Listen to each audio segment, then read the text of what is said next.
یا اللہ یا اللہ۔ للہ رب العالمین والصلاة والسلام علی سید الانبیاء والمرسلین، اللہم صلی وسلم علی سیدنا مولانا محمد وعلى آل واصحاب سیدنا و مولانا محمد معدن الجود والکرم۔ آج انشاءاللہ تعالی سورۃ الذاریات کی آیت نمبر 1 سے تلاوت کی جائے گی۔ اعوذ باللہ من الشیطان الرجیم، بسم اللہ الرحمن الرحیم۔ والذاریات ذروا، قسم ہے ان ہواؤں کی جو اڑا کر بکھیرنے والیاں ہیں۔ فالحاملات وقرا، پھر ان بادلوں کی جو بارش کا بوجھ اٹھانے والے ہیں۔ فالجاریات یسرا، پھر کشتیوں کی جو آہستہ چلنے والیاں ہیں۔ فالمقسمات امرا، پھر فرشتوں کی جو حکم الہی سے بانٹنے والے ہیں۔ انما توعدون لصادق، بے شک جو وعدہ تم سے کیا گیا ہے وہ سچا ہے۔ وَإِنَّ الدِّينَ لَوَاقِعٌ، اور یقیناً جزا و سزا کا دن ضرور آئے گا۔ وَالسَّمَاءِ ذَاتِ الْحُبُكِ، قسم ہے آسمان کی جس میں راستے ہیں۔ اِنَّكُمْ لَفِي قَوْلٍ مُخْتَلِفٍ، بے شک تم مختلف بے ربط باتوں میں پڑے ہو۔ یؤفک عنہ من افک، منہ پھیرے ہے اس قرآن سے جس کا منہ ازل سے ہی پھیر دیا گیا ہے۔ قتل الخراصون، ستیہ ناس ہو اٹکل پچو باتیں بنانے والوں کا۔ الذین هم فی غمرۃ ساہون، جو غفلت کے نشے میں بے سدھ پڑے ہیں۔ یسألون ایان یوم الدین، وہ پوچھتے ہیں روز جزا کب آئے گا۔ یوم هم علی النار یفتنون، یہ اس دن ہوگا جب وہ آگ پر تپائے جائیں گے۔ ذوقوا فتنتکم ھذا الذی کنتم بہ تستعجلون، اپنی سزا کا مزہ چکھو، یہی وہ ہے جس کے لیے تم جلدی مچا رہے تھے۔ ان المتقین فی جنات وعیون، البتہ اللہ سے ڈرنے والے اس روز باغات اور چشموں میں ہوں گے۔ آخذین ما آتاہم ربہم انہم کانوا قبل ذلک محسنین، بسط شکر لے رہے ہوں گے جو ان کا رب انہیں بخشے گا، بے شک یہ لوگ اس سے پہلے بھی نیکوکار تھے۔ کانوا قلیلا من اللیل ما یہجعون، یہ لوگ رات کو بہت کم سویا کرتے تھے۔ وبالاسحار هم یستغفرون، اور سحری کے وقت اپنی خطاؤں کی بخشش طلب کرتے تھے۔ وفی اموالہم حق للسائل والمحروم، اور ان کے اموال میں حق تھا سائل کے لیے اور محروم کے لیے۔ وفی الارض آیات للموقنین، اور زمین میں ہماری قدرت کی نشانیاں ہیں اہل یقین کے لیے۔ وفی انفسکم افلا تبصرون، اور تمہارے وجود میں بھی نشانیاں ہیں، کیا تمہیں نظر نہیں آتی؟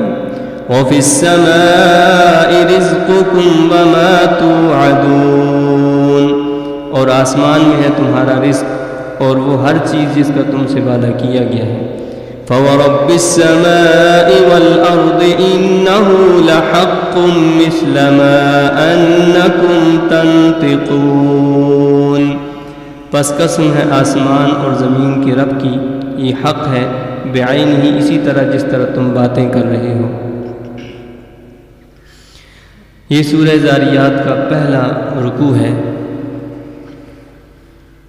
اور اس سے پہلے بھی آخرت کے حوالے سے گفتگو کی گئی تھی۔ تو اس سورہ مقدسہ کے اندر بھی اس کا جو اہم موضوع ہے وہ آخرت ہی کے حوالے سے ہے کہ انسان کو مرنے کے بعد دوبارہ اٹھنا ہے۔ اور یہ زمانہ قدیم سے لوگوں کے اندر اختلاف پایا جاتا ہے، مختلف قسم کے نظریات کے لوگ اس دنیا کے اندر موجود ہیں۔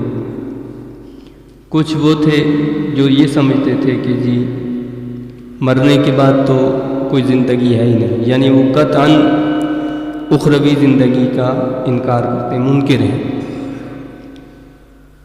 اور انسانوں میں کچھ گروہ ایسے بھی ہیں جو کہتے ہیں کہ نہیں، مرنے کے بعد زندہ تو ہونا ہے، لیکن کیسے زندہ ہوں گے؟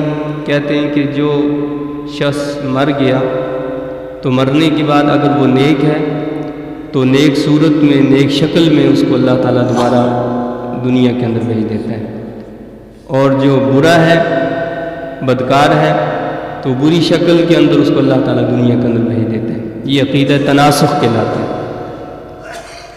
اور کچھ لوگوں کے نظریات یہ تھے کہ نہیں، مرنے کے بعد جو ہے اٹھایا تو جائے گا، جزا اور سزا تو ہوگی، لیکن اس کے بعد پھر انسانی وجود جب وہ ختم ہو جائے گا، فنا ہو جائے گا، یعنی یہ نہیں ہے کہ وہ پھر ہمیشہ ہمیشہ سزا ملتی رہے گی یا ہمیشہ جو اس کو نعمتیں ملیں گی۔ تو اس طریقے کے مختلف نظریات لوگوں میں پائے جاتے تھے کہ سزا ہوگی، نہیں ہوگی، یا سزا ہوگی تو پھر اس کو ہمیشہ فنا ہے یا نہیں ہے۔ تو اس حوالے سے قرآن نے واضح کیا کہ یہ جتنے بھی نظریات ہیں یہ باطل نظریات ہیں، ان کی کوئی حقیقت نہیں ہے، یہ تمہاری اپنی قیاس آرائیاں ہیں، اور کسی عقیدے کی بنیاد جو ہے وہ قیاس آرائیوں پر نہیں رکھی جا سکتی۔ تو اللہ نے قسمیں کھا کر اس بات کو واضح فرمایا کہ اخروی زندگی جو ہے وہ حقیقت پر مبنی ہے، اور وہاں پر ہمیشہ کی زندگی ہے۔ یہ نہیں ہے کہ اس کو دنیا کے اندر جو ہے بری یا اچھی شکل میں بنا کر بھیج دیا جاتا ہے، اور یا اس کو جو ہے تھوڑی سزا دی اور اس کے بعد وہ زندگی اس کی ختم اور فنا ہو جاتی ہے، ایسا نہیں۔ اللہ نے فرمایا کہ قسم ہے ان ہواؤں کی جو اڑا کر بکھیرنے والیاں ہیں، یعنی ہوائیں جو ہوتی ہیں وہ ہر شے کو بکھیر دیتی ہیں۔ یہاں پر اللہ تعالیٰ نے یعنی ہمیں اس طرح متوجہ بھی فرمایا کہ وہ رب کہ جو ہواؤں کے ذریعے سے کئی امور سر انجام دیتا ہے۔ یعنی ایک چھوٹی سی مثال کہ یہ ہوائیں جو ہیں یہ سمندروں کے اندر جو پانی ہے، جہاں پر سورج کی تپش آ کر لگتی ہے، تو جب سورج کی شعاعیں اس پانی پر پڑتی ہیں تو اس کے ذرات اڑتے ہیں، بخارات کی شکل میں جو ہے وہ ہوا میں چلے جاتے ہیں، اور اس طریقے سے ہوائیں جو ہیں وہ اپنے اندر ان کو سمیٹ لیتی ہیں۔ جب اللہ تعالیٰ حکم دیتا ہے تو وہ ان قطروں کو ہوائیں جو جمع کر دیتی ہیں اور وہ بادلوں کی شکل اختیار کر لیتی ہیں، اور پھر وہی ذرات جو بظاہر ہمارے نزدیک اٹھ کے ختم ہو گئے، فنا ہو گئے، وہ ذرات جو اٹھتے ہیں یعنی بخارات جو اٹھتے ہیں سمندر کی اوپر سے، تو ہم سمجھتے ہیں کہ یہ تو ختم ہو گیا، بیکار ہو گیا، لیکن وہی بخارات جو ہوتے ہیں ان کو بادلوں کی شکل میں اللہ تعالیٰ ہواؤں کو حکم دیتا ہے، وہ جمع کر لیتے ہیں، اور پھر وہ ہوائیں ان بادلوں کو جہاں چاہتی ہیں لے کر جاتی ہیں، جہاں اللہ حکم دیتا ہے وہاں وہ لے جاتی ہیں ان بادلوں کو، اور پھر جب اللہ حکم دیتا ہے تو وہی جو ذرات تھے، وہی جو بخارات تھے، وہ اسی طریقے سے بارش بن کر برسنا شروع ہو جاتا ہے۔ وہ قطرے جو ہمارے نزدیک ختم ہو گئے تھے، فنا ہو گئے، ان کا کوئی مقام ٹھکانہ نہیں تھا، اللہ نے ان کو دوبارہ اسی صورت میں بنا کر نازل فرما دیا۔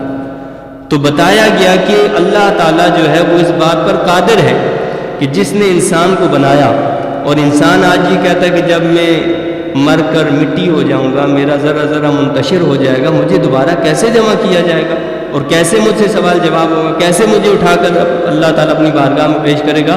تو اللہ نے واضح نشانی بتائی ہے کہ وہ رب جو ان ذرات کو جمع کرنے کا حکم دیتا ہے اور بارشیں جمع کر لیتی ہیں اور ان کو بادل بنا کر اور پھر بارش بنا کر برساتا ہے، تو وہ کیا اس پر قادر نہیں ہے کہ انسان کو دوبارہ سے اس کے ذرات جو منتشر ہیں جمع کر کے اس کو کھڑا کر دے؟ تو اللہ تعالیٰ ضرور تمہیں آخرت میں کیا کرے گا؟ کھڑا کرے گا، دوبارہ زندہ کرے گا۔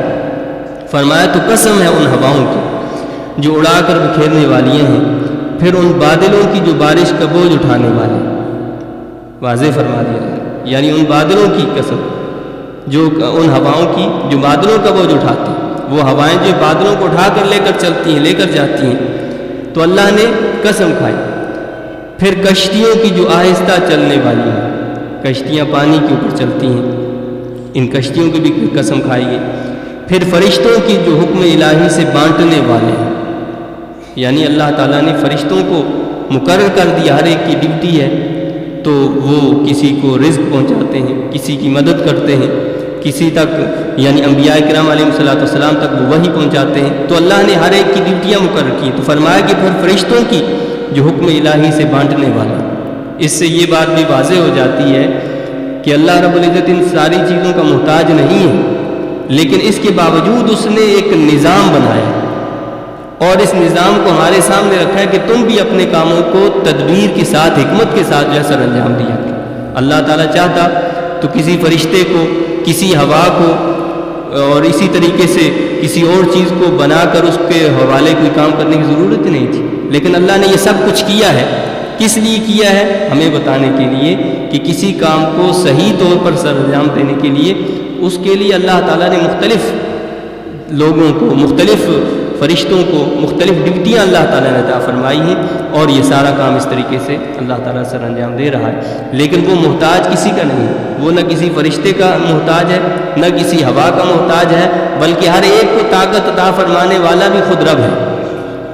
تو جب فرشتے یہ سارے کام سر انجام دے سکتے ہیں اللہ کے اذن سے، اللہ کے حکم سے، کہ کسی کو اولاد دیتے، جبرائیل امین علیہ السلام آئے کہ حضرت مریم علیہ السلام کو کہنے لگے کہ میں تمہارے پاس اس لیے آیا ہوں کہ میں تمہیں بیٹا دوں۔ بیٹا دینے والا تو اللہ ہے، جبرائیل امین کون ہوئے کہ جو آ کر کہیں کہ میں تمہیں بیٹا دینے والا ہوں؟ لیکن جبرائیل امین کیا کہتے ہیں؟ قرآن کہتا ہے کہ انہوں نے کہا کہ میں تمہیں بیٹا دینے والا ہوں، یعنی مقصد یہ ہے کہ اللہ کی اذن اور اجازت سے تمہیں دینے والا۔ حقیقی دینے والا تو اللہ ہی ہے، انسان تو اللہ نے انسان کو ذریعہ بنایا، فرشتے کو اللہ تعالیٰ نے سبب بنایا ہے، لیکن حقیقی معنی میں دینے والا کون ہے؟ وہ اللہ ہے۔ تو جب یہاں پر شرک نہیں ہوا تو پھر اگر ہم یہ کہہ دیں کہ کسی اللہ کے نیک بندے کی دعا سے اللہ نے ہمیں اولاد سے نواز دیا، اولاد مبینہ عطا فرما دی، تو یہاں پر ہم شرک کا فتویٰ لگاتے ہیں کہ شرک ہو گیا۔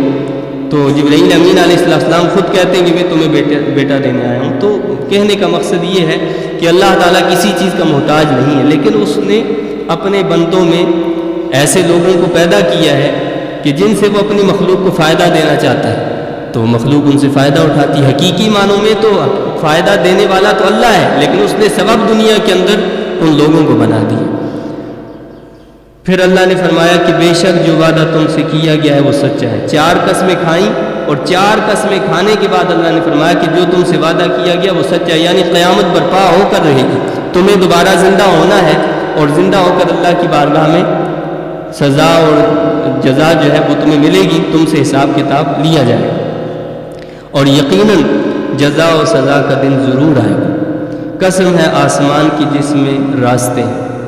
علماء نے مختلف تفسیریں کی ہیں، کہتے ہیں کہ اس سے مراد یہ ہے کہ ستارے ہیں، کہ جب وہ ستاروں کو دیکھتے ہیں تو وہ مختلف راستے اختیار کرتے ہوئے جاتے ہیں، تو اس لیے فرمایا کہ قسم ہے آسمان کی جس میں راستے ہیں، بے شک تم مختلف بے ربط باتوں میں پڑے ہو۔ یعنی جو کوئی کہتا ہے کہ جی قیامت برپائی نہیں ہوگی، دوبارہ اٹھایا ہی نہیں جائے گا، یا اٹھایا جائے گا تو اس کو جو ہے دوبارہ دنیا کے اندر بھیج دیا جائے گا، فلاں شکل میں بھیج دیا جائے گا، فرمایا کہ یہ سب باتیں کیا ہیں تمہاری؟ یہ بالکل بے ربط باتیں ہیں۔ اور پھر فرمایا کہ منہ پھیرے ہے اس قرآن سے جس کا منہ ازل سے ہی پھیر دیا گیا، یعنی قرآن سے وہ منہ پھیرتا ہے جس کا ازل میں ہی قرآن سے منہ پھیر دیا گیا، روگردانی قرآن سے کرنے والا وہی ہے۔ اب آپ اندازہ کریں کہ ہم جو اپنے آپ کو مسلمان کہلاتے ہیں، مسلمان ہیں، ہم میں کتنے لوگ ایسے ہیں کہ جو قرآن کو پڑھتے اور سمجھتے ہیں، یعنی پہلے پڑھنے والوں کی کتنی تعداد ہے کہ ہم سال میں 1 مرتبہ رمضان کا مہینہ آ جائے تو اللہ جس کو توفیق دے دے تو اس میں ہم پڑھنا شروع کر دیتے ہیں، ورنہ پورا سال قرآن سے ہم روگردانی کرتے ہیں، قرآن سے۔ اور پھر اس مہینے کے اندر بھی اگر قرآن کو ہم پڑھتے ہیں تو یہ اس لیے نہیں پڑھتے کہ ہم اس سے سمجھیں کہ اللہ نے ہمیں کیا کہا اور اس پر عمل کرنے کی کوشش کریں، بس ہم یہ سمجھ کے پڑھتے ہیں کہ جی بس پڑھنا اس کا ثواب ہے۔ تو اللہ تعالیٰ نے اس لیے تو نہیں نازل کیا کہ اس کو پڑھ کے صرف ثواب حاصل کرو، اس کو اس لیے نازل کیا کہ اس کو پڑھ کر ہم اس کے مطابق، اس کے احکام کے مطابق اپنی زندگی کو ڈالیں، اور اس کے احکامات پر عمل کریں. تو اس مقصد کے لیے کتنے لوگ ہم میں سے قرآن کو پڑھتے ہیں؟ تو اللہ نے فرمایا کہ منہ پھیرے ہے اس قرآن سے جس کا منہ ازل سے ہی پھیر دیا گیا. اس سے وہی روگردانی کرے گا جس کا ازل سے ہی اس سے منہ پھیر دیا گیا. ستیہ ناس ہو اٹکل پچو باتیں بنانے والوں. فرمایا کہ یہ جو قیاسی باتیں کرتے ہیں لوگ، اپنی طرف سے نظریات بناتے ہیں، عقیدے بناتے ہیں، اپنی طرف سے گھڑتے ہیں کہ جی اٹھنا ہے نہیں اٹھنا ہے، اپنی عقل کو ہی استعمال کرتے ہیں. اللہ نے فرمایا کہ ان کا ستیہ ناس ہو جائے. ان کے لیے بددعائیہ کلمات اختیار کی کہ ان کا ستیہ ناس ہو جائے جو غفلت کے نشے میں بے سدھ پڑے ہیں. یعنی یہ غفلت میں ہیں، یہ اپنی آخرت کو بھولے ہوئے ہیں، اس لیے بھٹکی ہوئی باتیں کرتے ہیں اور اپنے قیاس کو، اپنے گمان کو، اپنی عقل کو تمام چیزوں پر ترجیح دیتے ہیں. وہ پوچھتے ہیں روز جزا کب آئے گا. یعنی اس لیے نہیں پوچھتے کہ واقعتاً وہ اس بات کے طالب ہیں کہ ہمیں پتہ چل جائے کہ روز قیامت کب آئے گا، ہم اپنے آپ کو سدھار لیں. یعنی مقصد یہ ہے کہ وہ مذاق کے طور پر پوچھتے ہیں، مذاق کے طور پر پوچھتے ہیں، مذاق کرتے ہیں کہ جی وہ دن جو آپ کہتے ہیں کہ قیامت برپا ہوگی تو وہ کب آئے گی، ذرا بتائیں تو ہمیں صحیح. یہ اس دن ہوگا. اب بتایا گیا ان کے ہی انداز میں، یعنی تم چونکہ استہزاء اور مذاق کے انداز میں پوچھ رہے ہو تو یہ اس دن ہوگا جب وہ آگ پر تپائے جائیں گے. فرمایا کہ ان کو کہہ دیں کہ یہ دن وہ ہے کہ جس دن تمہیں جو ہے آگ میں جلا دیا جائے گا، تمہیں آگ میں ڈال دیا جائے گا، تمہیں آگ میں ڈال کر تمہیں تپایا جائے گا. یہ وہ دن ہے. فرمایا کہ اس دن کہا جائے گا ان سے کہ اپنی سزا کا مزہ چکھو. جو تم دنیا کے اندر اس آخرت کا مذاق اڑایا کرتے تھے، اب اس کا مزہ چکھو. یہی وہ ہے جس کے لیے تم جلدی مچا رہے تھے، کہتے تھے کہ وہ دن کب آئے گا، جلدی بتا دے. البتہ اب اللہ نے ان لوگوں کا ذکر فرمایا جو اس کے فرما بردار ہیں. یعنی پہلے نافرمانوں کا ذکر ہوا کہ نافرمان جو اللہ کے دین کا مذاق اڑاتے ہیں، اللہ کے عطا کردہ دین کے بارے میں قیاس آرائیاں کرتے ہیں، اپنی عقل کو استعمال کرتے ہوئے اپنی طرف سے باتیں بناتے ہیں اور قرآن کے خلاف، رسول پاک صلی اللہ علیہ وسلم کی تعلیمات کے برخلاف اپنے نظریات کو پیش کرتے ہیں. فرمایا کہ ان کا انجام تو یہ ہے. لیکن جو میرے بندے ہیں ان کا انجام کیا ہے؟ فرمایا کہ البتہ اللہ سے ڈرنے والے اس روز باغات اور چشموں میں ہوں. ان کے لیے راحتیں ہیں. ان کے لیے فرمایا کہ وہ جہنم کی آگ کے اندر تپائے جائیں گے. ان کے لیے فرمایا کہ یہ باغات میں ہوں گے اور چشموں میں ہوں گے، یعنی آرام میں ہوں گے. اور کیا حالت ہوگی کہ بصد شکر لے رہے ہوں گے جو ان کا رب انہیں بخشے گا. یعنی رب دے رہا ہوگا اور بندے لے رہے ہوں گے. اللہ تعالیٰ نے کتنا پیارے انداز میں فرمایا کہ اللہ عطا فرما رہا ہوگا، اپنی نعمتیں دے رہا ہوگا، اور وہ بندے اللہ کے جو ہیں وہ اللہ کی نعمتوں کو لے رہے ہوں گے اور اس پر شکر ادا کر رہے ہوں گے اپنے رب کا. بے شک یہ لوگ اس سے پہلے بھی نیکوکار تھے. فرمایا کہ یہ سب کچھ کیوں ان کے ساتھ ہم کریں گے؟ فرمایا کہ انہوں نے دنیا کی زندگی کو اللہ کی نافرمانی میں بسر نہیں کیا بلکہ اللہ کی فرما برداری میں گزارا. اس لیے ہم ان کو دیں گے اور وہ انعامات کو لیں گے. اگر یہ بھی نافرمانی کا طریقہ اور روش اختیار کرتے تو ان کا بھی وہ حال ہوتا جو مجرموں کا تھا. لیکن چونکہ انہوں نے مجرموں سے علاجگی اختیار کی اور اللہ کے فرما بردار جو بندے ہیں، جو اس کے نیک بندے ہیں، ان کا ساتھ دیا تو آج ان کو ہم نعمتوں سے نواز رہے ہیں. اب ان کی علامتیں بتائیں، نشانیاں بتائیں کہ یہ کیسے لوگ ہیں یہ محسنین. فرمایا کہ یہ لوگ رات کو بہت کم سویا کرتے تھے. یعنی یہ مطلب نہیں کہ رات بھر ڈھول باجا بجاتے تھے یا رات بھر باتوں میں مصروف رہتے تھے، قصے کہانیاں سناتے تھے یا ڈرامے دیکھتے رہتے تھے یا کسی اور مصروفیت میں مشغول رہتے تھے، بلکہ فرمایا کہ رات کو بہت کم سویا کرتے تھے. یعنی رات میں رات کو جو اپنی عبادت میں بسر کیا کرتے، رات عبادت میں بسر کرتے زیادہ وقت، اور سحری کے وقت اپنی خطاؤں کی بخشش طلب کرتے تھے. یعنی یہ نہیں ہے کہ عبادت کر کے آپ اس میں پھول جاتے تھے کہ جی میں تو بڑا عبادت گزار ہوں، میں تو یہ بھی کرتا ہوں، میں وہ بھی کرتا ہوں، بلکہ عبادت کر کے وہ ڈرتے تھے، توبہ استغفار کرتے تھے کہ یا اللہ ہم نے تیری عبادت کا حق ادا نہیں کیا. فرمایا کہ وہ کیا کرتے تھے؟ سحری کے وقت اپنی خطاؤں کی بخشش طلب کرتے تھے. ایسے اللہ کے نیک بندے گزرے. اور ہمارے ملک کے یعنی جو اس فاؤنڈر ہیں اس ہمارے ملک کے یعنی قائد اعظم، لوگ ان کو کہتے ہیں کہ جی وہ تو اسلام ہی نہیں چاہتے تھے. وہ تو نعوذ باللہ سیکولر قسم کے آدمی تھے، اس لیے کہ اگر سیکولر نہ ہوتے، مذہبی ہوتے تو ان کے اس کے نمودار ہوتا ان کے اس سے زندگی سے، حالانکہ ایسی بات نہیں ہے۔ قائد اعظم رحمۃ اللہ علیہ جو ہے وہ بڑے پکے عاشق رسول بھی تھے اور بڑے پکے مسلمان تھے۔ یعنی ان کا ایک واقعہ اس حوالے سے چونکہ ہے کہ ایک مرتبہ وہ کسی کے گھر میں گئے، رات وہیں انہوں نے بسر کی، تو رات کو 3 بجے ان کے دروازے میں گھر کے اندر جو ہے جس کمرے میں وہ تھے تو وہاں کوئی آواز آئی ہے کہ کسی چیز کے ٹوٹنے کی، گرنے کی۔ تو کوئی شخص گیا وہاں پر، جا کر دیکھا کہ یہ کیسی آواز ہے، تو دیکھا تو قائد اعظم رحمۃ اللہ علیہ جو تقریباً رات 3 بجے کا وقت تھا، تو وہ جو ہے نماز میں مصروف تھے، اور ایک شیشی جس میں پانی وانی تھا، کوئی بوتل تھی، وہ اوپر سے ٹوٹ کر نیچے گر گئی، پانی وغیرہ اتار رہے ہوں گے، لے رہے ہوں گے، تو وہ ٹوٹ کر نیچے گری ہوئی تھی، اور وہ خود نماز میں مصروف تھے، عبادت میں مصروف تھے۔ یہاں سے آپ اندازہ لگائیں کہ اگر کوئی سیکولر ہو تو وہ رات کو جو ہے 3 بجے اٹھ کر اللہ کی عبادت میں مصروف ہوگا، وہ اللہ کی عبادت کر رہا ہو، کبھی بھی نہیں، ایسا شخص تو کبھی عبادت میں مصروف ہو ہی نہیں سکتا۔ تو قائد اعظم رحمۃ اللہ علیہ جو ہے، جو اس ملک کے بانی اور فاؤنڈر ہیں، جن کو اللہ نے اس ملک کے فاؤنڈر کے لیے منتخب فرمایا، وہ پکے مسلمان تھے، اور انہوں نے بارہا اس بات کا اعتراف کیا اور کہا کہ اس کو ہم ایک اسلامک اسٹیٹ بنائیں اور اسلام کا ایک قلعہ بنائیں۔ تو فرمایا کہ یہ جو اللہ کے بندے ہوتے ہیں کیا کرتے ہیں، سحری وقت اپنی خطاؤں کی بخشش طلب کرتے تھے، اور پھر بتایا کہ اور ان کے اموال میں حق تھا سائل کے لیے اور محروم کے لیے۔ یعنی ایک تو اللہ تعالیٰ نے فرض عائد کیا ہے کہ سال کے اندر جو ہے جن لوگوں کو اللہ نے استطاعت دی ہے ان پر زکوٰۃ فرض ہے، وہ ادا کرنا، لیکن یہ اس کے علاوہ ایک حق بتایا، فرمایا کہ وہ اپنے مالوں میں حق سمجھتے ہیں، کس کا، مانگنے والے کا بھی اور محروم کا بھی۔ یعنی جن کو اللہ نے مال سے، دولت سے نوازا ہے، وہ اللہ کے نیک بندے، ان کی علامت اور نشانی یہ بتائی کہ وہ مانگنے والوں کو بھی دیتے ہیں، اور جو مانگنے والے نہیں ہیں، محروم ہیں، ان کو پتہ ہے کہ ان کے پاس وسائل نہیں ہیں، ذرائع نہیں، وہ خود بخود وہاں جا کر ان کو دیتے ہیں۔ کیوں دیتے ہیں؟ اللہ نے واضح کیا فرمایا کہ وہ اس کو ان کا حق سمجھتے ہیں۔ یہ نہیں فرمایا کہ وہ ان پر احسان جتلانے کے لیے ان کو دیتے ہیں، بلکہ فرمایا کہ وہ ان کا حق سمجھتے ہیں، اور حق سمجھ کر ان کو دیتے ہیں کہ اللہ نے ہمیں یہ دیا، اس لیے دیا کہ ہم ان کا حق بھی ادا کریں۔ اللہ فرماتا ہے اور ان کے اموال میں حق تھا سائل کے لیے اور محروم کے لیے۔ یعنی ایسا نہیں تھا کہ وہ احسان جتلاتے تھے، بلکہ ان کا حق سمجھ کر ان کو دیتے تھے۔ یعنی اللہ کے نیک بندوں کی یہ نشانی اور علامت بتائی کہ یہ ان کی علامتیں ہیں، یہ ان کی نشانیاں ہیں کہ جس بنا پر ہم نے ان کو جنتیں عطا فرمائیں اور جنت کی نعمتوں سے ان کو نوازا۔ فرمایا اور زمین میں ہماری قدرت کی نشانیاں اہل یقین کے لیے، زمین کو کے اندر تو ہیں ہی ہیں اللہ کی قدرت کی نشانیاں۔ اللہ فرماتا اور تمہارے وجود میں بھی نشانیاں، کیا تمہیں نظر نہیں آتی؟